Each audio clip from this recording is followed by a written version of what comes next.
Okay. Yellow. What do we got here? Bring it on. Let's react.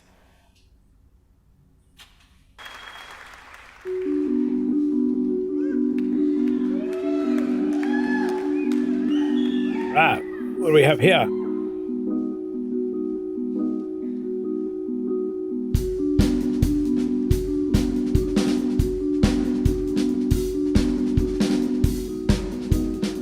All right, drum and bass-ish.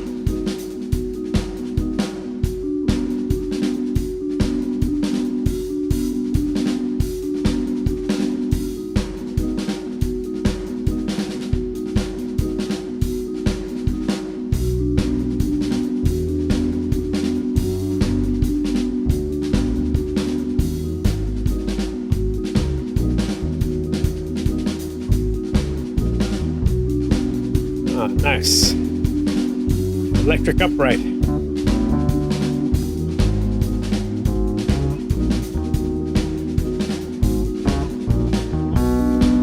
Good roads. Yes.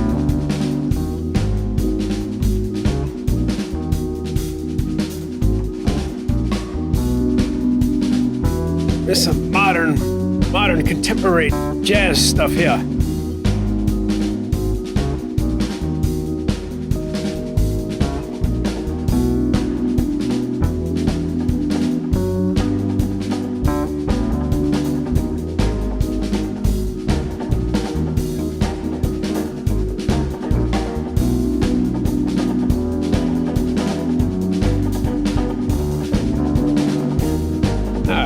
This is grooving.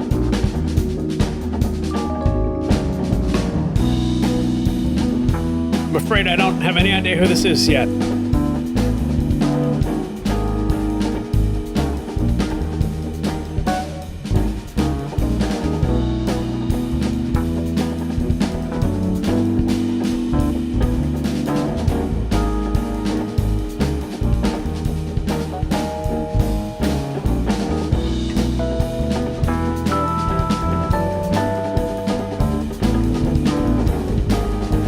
I like the roads. I like the bass.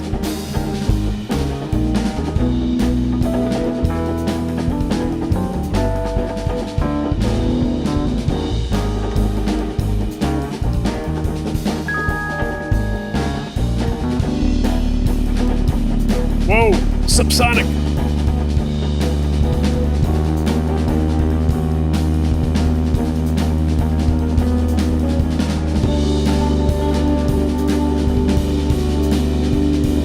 Right, modern fusion.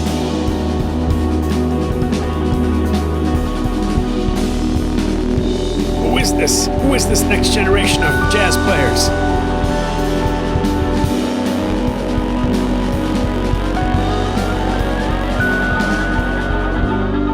Ooh. Breakdown. Drummer looks familiar, but I just can't place it.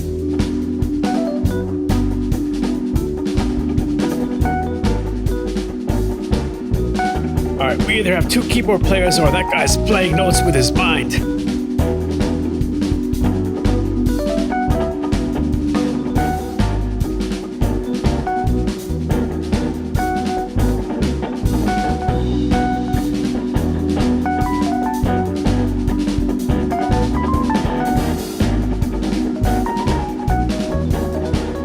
Right, nice.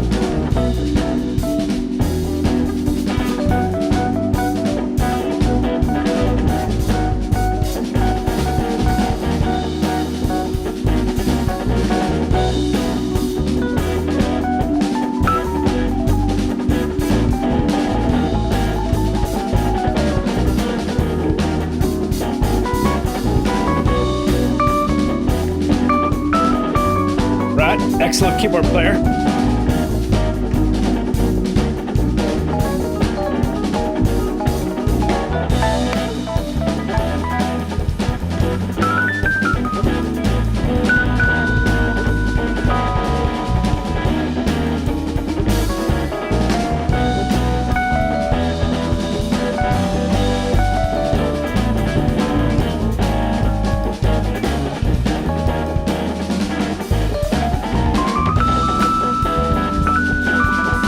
good. Very good.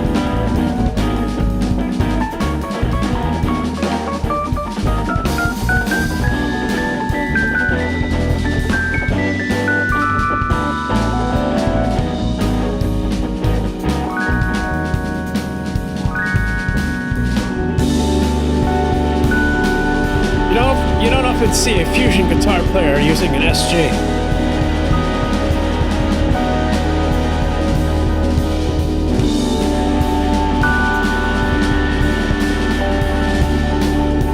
Unless he's Frank Zappa. But that's not really fusion. That's a whole thing in itself.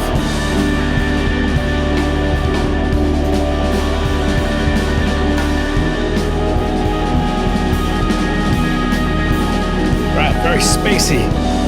This is some space music.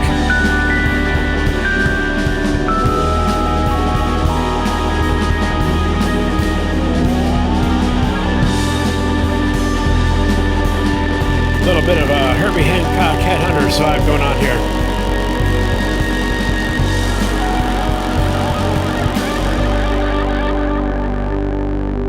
Oh, second breakdown.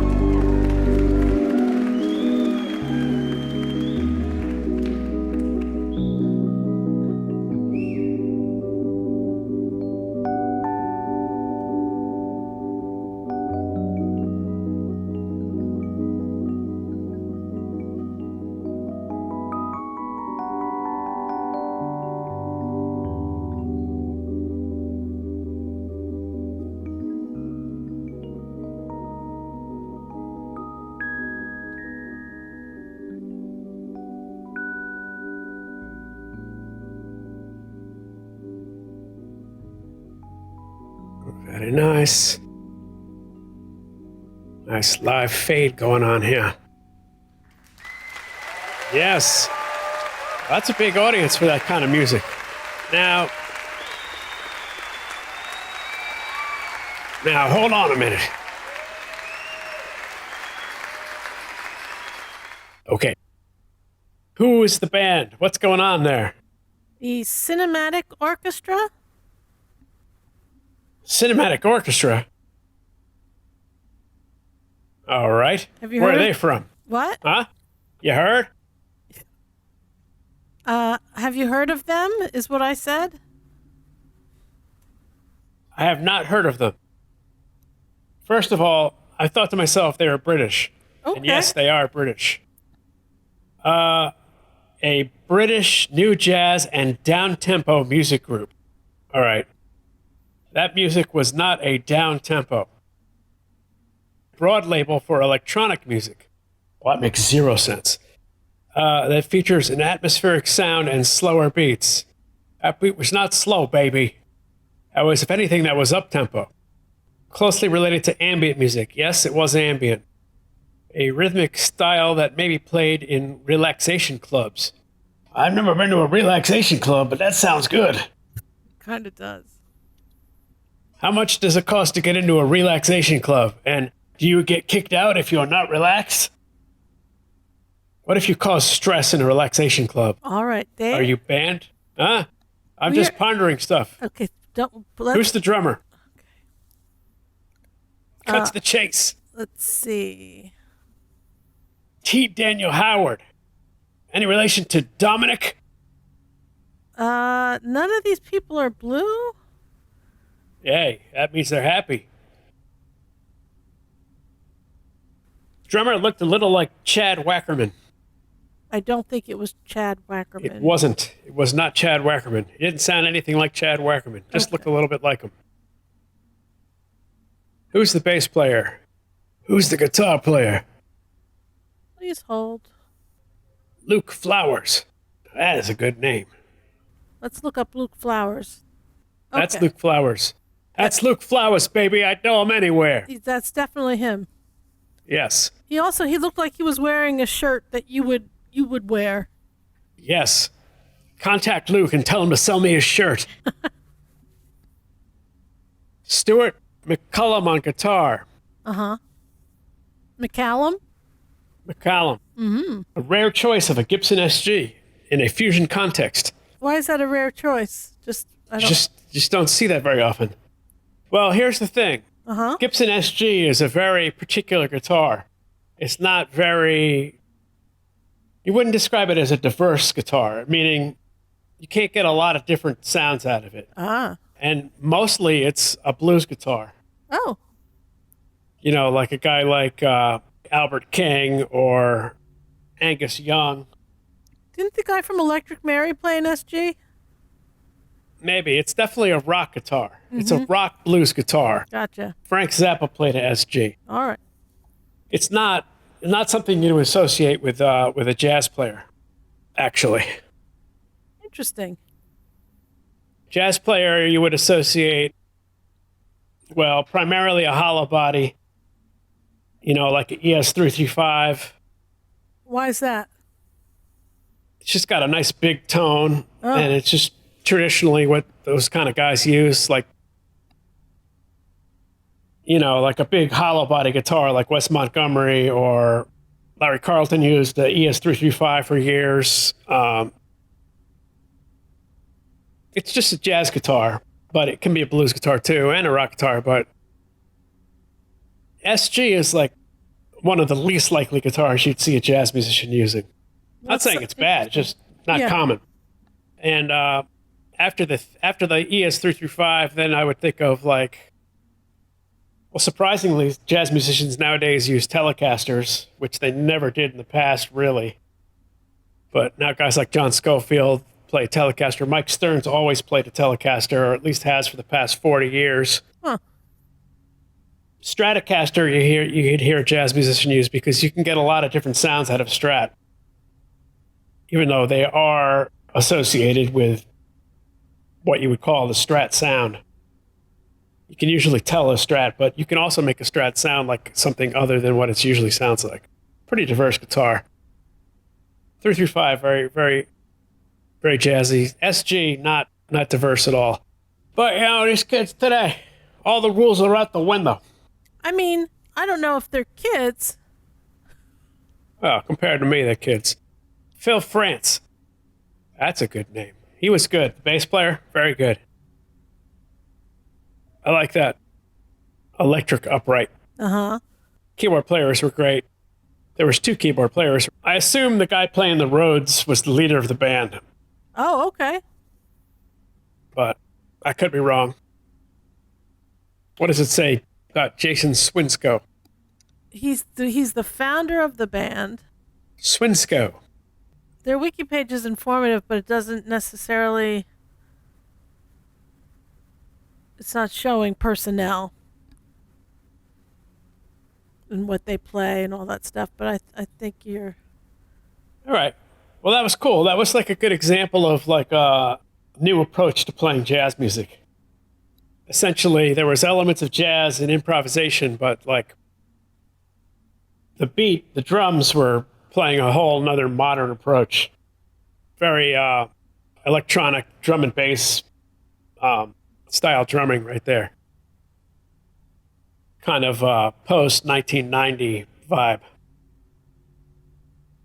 But there it says, new jazz. I guess that's what that is. New jazz. Yep. Jazz and electronic music together, I guess. Yeah. One of the pioneers of that style of new jazz drumming, kind of based on drum and bass, is Jojo Mayer. Oh, okay. He's one of the best drummers around ever. Swiss, exactly. Swiss drummer. But he's spent a lot of time in New York City. He pioneered live drum and bass shows in the early 90s. Wow, okay. Yeah, he's amazing. Really good. All right. Well, that was excellent. I meant to tell you that someone bought us quite a lot of coffees to have you listen to that one. Ooh. Excellent. Yes. I will enjoy that coffee later. No, but seriously, thank you very much. That's extremely kind of you. And that was fun to listen to. Excellent. Good band. Good new vibe there on the jazz front. All right. I mean, if the drummer wasn't playing like that and they had more of a traditional style drummer on it, it would have been entirely different. Because chordally and musically, it's not too far off from, say, like what Herbie Hancock and the Headhunters were doing.